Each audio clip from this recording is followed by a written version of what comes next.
about the products that are made in Russia. Our friends in India, the Prime Minister Modi. PM Modi की इज्जत है, उनके humanity का काम, वो इंडिया को जितना ऊपर लेके गए हैं और जो वो किसी से ढका छुपा नहीं है, उसमें तो हम रेगुलरली बात करते हैं. Prime Minister Modi is a good friend of Russia as well. He presented an entire concept several years ago that was called Made in India, and they did achieve some very palpable results. इस ईद पर खरीदार हो या व्यापारी, दोनों ही महंगाई से तंग हैं. रात गए तक सजी रहने वाली मंडियां बेरौनक क्यों हैं? अगर आपको फुर्सत मिले तो आपके लिए खतरे की घंटी बजनी चाहिए, क्योंकि बहुत बड़ा अब हिंदुस्तान के जहन में इम्बैलेंस हो गया है. वो हमारे से अपने आप को बहुत ज्यादा ताकतवर समझते हैं. इंडिया एक राइजिंग सिविलाइजेशन है. इंडियंस को अब अपने इंडियंस होने पे कॉन्फिडेंस आने लगा है. पहले नहीं था. हमें इंडियन होने की शर्मिंदगी का एहसास कराया जाता था. हमें ये कहा जाता था कि तुम राम राम मत बोलो क्योंकि सामने वाले को बुरा लगता है. 91 के अंदर जब इंडिया गया IMF के पास, मनमोहन सिंह फाइनेंस मिनिस्टर थे, वो खड़ा हुआ बंदा अपनी पार्लियामान के अंदर और उसने कहा कि ये हमारी तबाही हुई है, ये हम बिल्कुल बुरी हालत में हैं, लेकिन हम ये करेंगे, हम ये जो स्टेप्स उठाएंगे, हम बाउंस बैक कर जाएंगे. इंडिया की यूथ, इंडिया के पॉलिटिशियंस, ये मोदी मैजिक, मतलब जो उनके प्राइम मिनिस्टर हैं, कहा जाता है मोदी मैजिक. ये मोदी मैजिक है या वहाँ के ओवर में बात हो रही है भारत के साथ जो भी रिलेशनशिप हैं और भारत की किस तरीके से इकोनॉमिक ग्रोथ हुई है. रशिया ने हाल ही में भारत के मेक इन इंडिया स्कीम को कॉपी करने को बोला है, क्योंकि भारत रशिया का मित्र देश है और मेक इन इंडिया आपको पता है कि कितना सक्सेसफुली भारत में अब आईफोन और बहुत सारी चीज़ें ऐसी बन रही हैं मेक इन इंडिया मुहिम के तहत, और बहुत सारे हम प्रोडक्ट बना रहे हैं और बहुत सारी दुनिया की डिफरेंट कंपनी आके भारत में प्रोडक्ट बना रही हैं.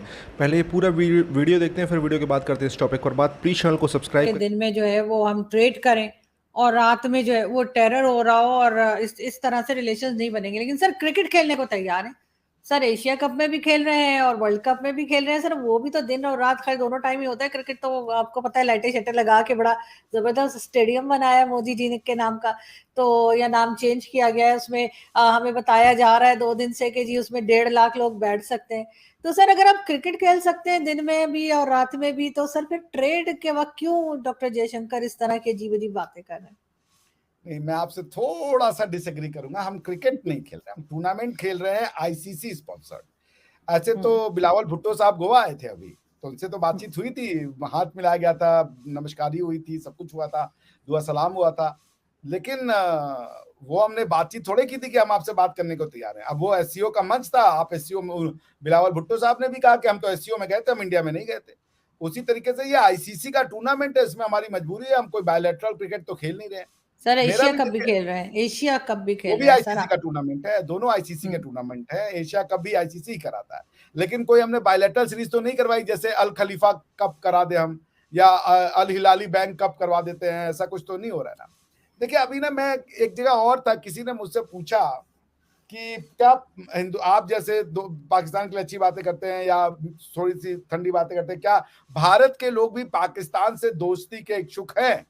क्या पाकिस्तान भारत के लोग चाहते हैं कि पाकिस्तान से दोस्ती हो? तो मैंने उनसे एक ही प्रश्न कहा, तो वही मैं आपको भी कहूंगा जो आप कह रही हैं जयशंकर जी की बात. यदि पाकिस्तान आरजू काजमी जी हैं, फकर यूसुफ जई साहब हैं, शोएब चौधरी जैसे बच्चे हैं, ये जो और ये मैं इनके शो में करता हूँ, मैं भी उनके साथ था, डॉक्टर हुड बॉय साहब के साथ, रिभा जी के उसमें, ये आप जैसे लोग हैं, तो हम तो एक है. हम तो आपसे दोस्ती के ख्वाहिशमंद नहीं है, बल्कि हम तो चाहते यही हमारी वो. लेकिन यदि पाकिस्तान हाफिज सईद है, लखीउर-जमान लखवी है, उससे तो दोस्ती नहीं हो सकती ना. हम किससे दोस्ती करें? हम आरजू जी के गले लगना चाहते हैं, लेकिन क्या हमें लखवी के गले लगा रहे हैं? लेकिन सर देखिए, वो पाकिस्तान की स्टेट तो नहीं है ना. वो बस प्रेसिडेंट, प्राइम मिनिस्टर या आर्मी चीफ तो नहीं है ना हाफिज सईद या मसूद अजहर. वो मुल्क तो नहीं चला रहे. नहीं, बिल्कुल चला रहे हैं. पाकिस्तान की स्टेट का 1 इंच ऐसा नहीं होना चाहिए जिस इंच पे पाकिस्तान की मर्जी के बिना कुछ हो जाए. और अगर हो रहा है, आप आर्टिकल 2 क्लॉज 4 UN चार्टर को पढ़ लीजिए और उसका जो कमेंट्री है वो है जनरल असेंबली का रिजोल्यूशन नंबर 2625 उसको उठा के पढ़िए. आर्टिकल 2 क्लॉज 4 अर्जू जी ये कहता है कि और आप यूएन चार्टर के मेंबर हैं, ध्यान रखिएगा, आर्टिकल 2 क्लॉज 4 यूएन चार्टर का ये कहता है कि नो स्टेट और या every state shall refrain from using force in their international relations against the political sovereignty and territorial integrity of a state. इसका मतलब ये हुआ कि कोई भी देश किसी दूसरे देश के अगेंस्ट में यूज ऑफ फोर्स अपने अंतरराष्ट्रीय संबंधों के लिए नहीं कर सकता, और अगर वो करेगा तो वो यूएन चार्टर का वायलेशन करेगा। इसी को अवॉइड करने के लिए आपने ऐसी तंजीमें बना दी हैं, और अब आप कहते हैं कि ये नॉन स्टेट एक्टर है। भाई आप पूरा पाकिस्तान ही स्टेट है, पाकिस्तान का हर आदमी स्टेट को रिप्रेजेंट करता है, और यदि आपके यहाँ पे टेररिस्ट एक्टिविटी हो रही है, लोग ट्रेनिंग ले रहे हैं, बंदूकें चलाना सीख रहे हैं, बम चलाना सीख रहे हैं, बम बना रहे हैं, और आप कह रहे हो हमें पता ही नहीं है, तो फिर आप छोड़ दीजिए ना। फिर क्यों आप अपने आप को सॉवरेन स्टेट कह रहे हो? फिर वो स्टेट को सरेंडर कीजिए, हम चला लेंगे उसको एज अ क्लाइंट स्टेट, या यूएन को दे दीजिए, आप यूएन चला लेगा आपको।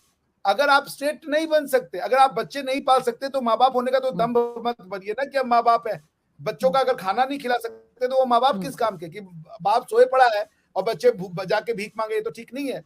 तो आप 2625 में ये लिखा है कि यदि कोई स्टेट अपनी भूमि पे होने वाले किसी भी हिस्से में कोई ऐसी एक्टिविटी हो रहा है जिससे दूसरे देश को परेशानी होगी या दूसरे देश में यूज ऑफ फोर्स करेंगे, तो उसकी रिस्पॉन्सिबिलिटी उसी देश की होगी।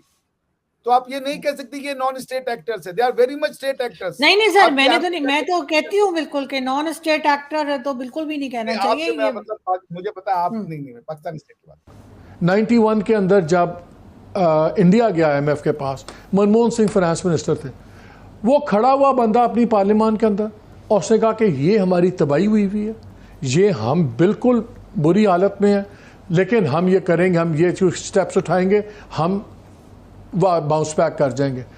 हमारे जब लोग खड़े होते हैं, सब अच्छा है, कोई फिक्र की बात नहीं है, ये जियो पॉलिटिक्स है, इंटरनेशनल इस्लाम के ख़िलाफ़ सहूनियत की साजिश है।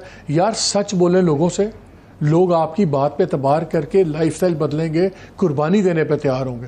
एक तरफ आप मेरा टैक्स बढ़ा रहे हैं, एक तरफ आप फर्टिलाइज़र पे डैप के ऊपर आप जनाब चाह रहे हैं 5% और साथ उसी बिल के अंदर आप पास करवा रहे हैं कि नहीं यार पार्लियामेंटेरियन जो है ना, ये चेयरमैन वगैरह 1200 से 1600 की गाड़ी लेने दो, 1200 की बनती नहीं है तो सारी 1600 की गाड़ी ले लो।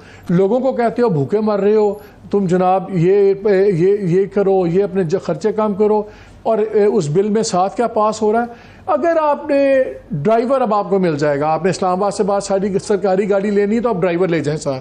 पहले होता था अगर आप इस्लामाबाद से बाहर आपकी। तो दोस्तों ये वीडियो यहाँ पर होता है समाप्त। आपने देखा किस तरीके से इस वीडियो में बात हो रही थी पाकिस्तान के पत्रकारों के द्वारा कि भारत किस तरीके से ग्रो कर रहा है, पाकिस्तान किस तरीके से नीचे जा रहा है। सबसे पहली बात तो पाकिस्तान के नीचे जाने की है पाकिस्तान की आर्मी। पाकिस्तान आर्मी ने अपने आप पे इतना पैसा इन्वेस्ट कर दिया है, और ऊपर से फिर करप्शन। पाकिस्तान आर्मी जो नीचे के ठेके हैं, मान लीजिए कोई कॉलोनी बननी है, कोई रोड बननी है, कोई फैक्ट्री डलनी है, तो वो भी पाकिस्तान के ऑफिसर ही वो ठेके ले रहे हैं।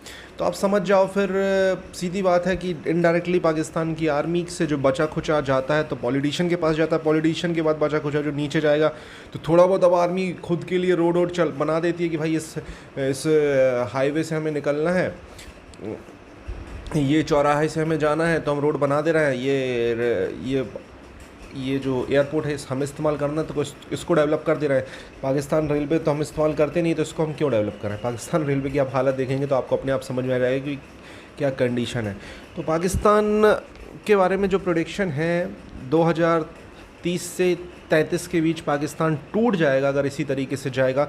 US के एक प्रोफेसर ने प्रोडिक्शन किया है। प्रोडक्शन पाकिस्तान से कुछ नहीं होता टेररिज्म के अलावा। तो इस तरीके के हालात हैं। आपको क्या कहना है इस टॉपिक के बारे में? कमेंट सेक्शन में अपनी राय दें। चैनल को